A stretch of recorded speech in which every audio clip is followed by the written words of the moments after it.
ഭാര്യയെ ചീത്ത പറയാനല്ല കെട്ടിയത്, ത്വലാഖ് ചൊല്ലാനല്ല കെട്ടിയത്, വീട് അടിച്ചു വാരുന്ന പണി ഏൽപ്പിക്കാനല്ല കല്യാണം കഴിച്ചു കൊണ്ടുവന്നത്.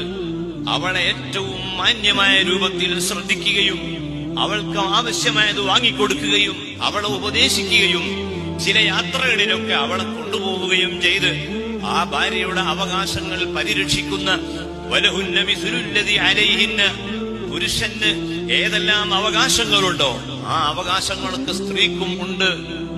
പുരുഷൻ വിളിച്ചാൽ സ്ത്രീ വരണം എന്ന് ഖുർആനിലുണ്ട് എങ്കിൽ, അതേ ഖുർആൻ തന്നെ ഹദീസിലുണ്ട് എങ്കിൽ ഖുർആൻ പറയുന്നു, സ്ത്രീ വിളിച്ചാൽ, ഭാര്യ വിളിച്ചാൽ പുരുഷനും പോകണം.